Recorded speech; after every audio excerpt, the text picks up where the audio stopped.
I won't try to do justice to that performance for Adam because I don't have the words to talk about how great that outing was. 14 strikeouts, no walks in 7 innings and no hits. I mean, I think that speaks for itself. I think it shows a lot about him, his ability to bounce back. And we talked about last week was very atypical for him. Tonight, I think, was pretty typical for him. And so great to see, and obviously I think the team rallied behind him as well today.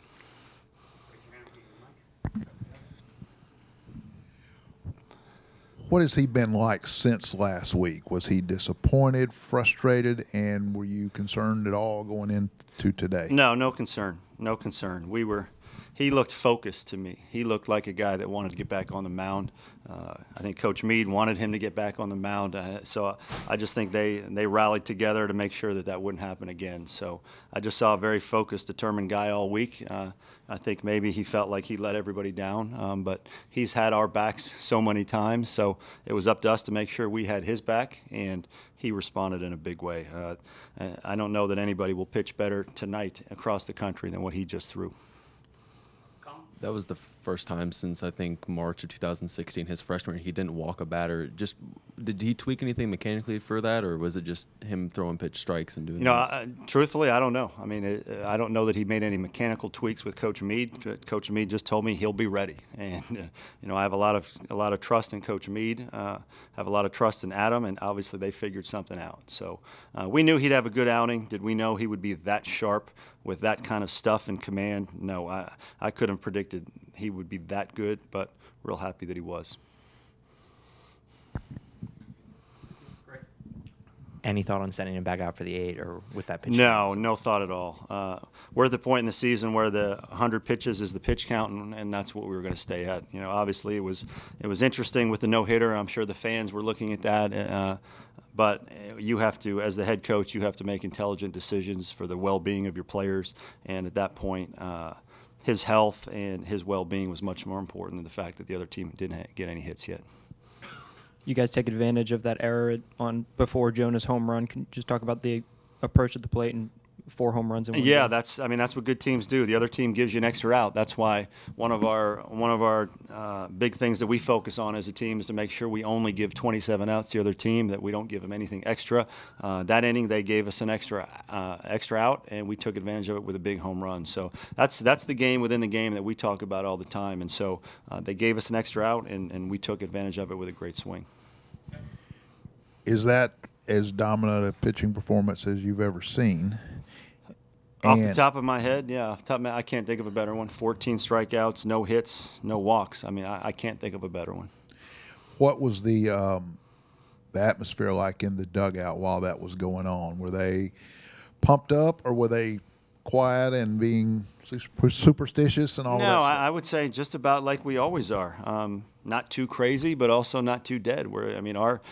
What we want to be is a professional. Have a professional approach, but also have some fun and some energy. And so I didn't think it was too high or too low. It was workmanlike. It was enthusiastic because he was pitching extremely well. So I didn't think anybody was in there, worried about breaking up Don Larson's no-hitter at that point. I just think the guys, we've got a real good vibe in our dugout right now. Everybody's pulling for each other.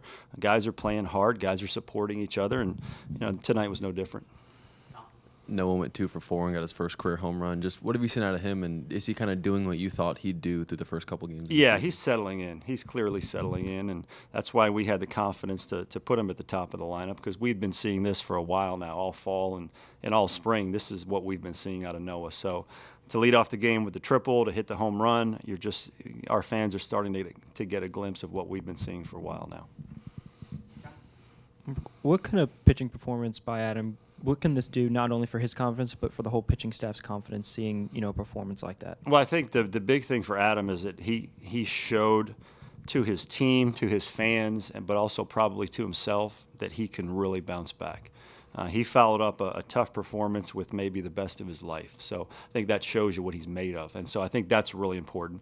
And then in terms of how it relates to our staff, I would say it now challenges Morris. You come out now and try to have a great outing. So to me, I want a good competitive atmosphere among our pitchers where one guy pitches great, the next guy tries to pitch great.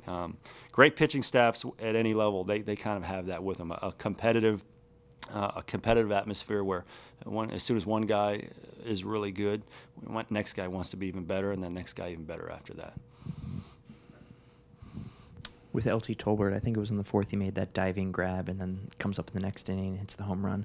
How much do you think you kind of fed off of the good defensive play to help his offense? I just think he's playing really good baseball right now on both sides. I mean, he's playing great defense wherever we put him, and he's swinging a very polished bat right now. He's taking good at-bats. He's showing power. He's taking his walks. I mean, he's playing high-level baseball right now, and so he's put in the work, and you know, it's once again, as a coach, it's great to see when players put in the work. It's great to see them rewarded. You dropped Jonah down to 8th in the lineup, and he responded in his first at bat with a home run. Was that the point? Was that the message you were trying to motivate him a little bit? No, Jonah doesn't need to be motivated. The fact of the matter is we have a lot of good hitters, and sometimes the lineup will be dictated on who's trending a little bit up and who's trending a little bit down. And Jonah was just in a little bit of a funk, and Chris was swinging the bat really well. Tolbert's swinging the bat really well. So I don't want to shuffle the lineup a ton, but occasionally you'll just go with some trends. So that was nothing more than just just riding a little bit of a trend right now. Jonah Bride does not need to be motivated. He's a very motivated kid. All right. Thank you.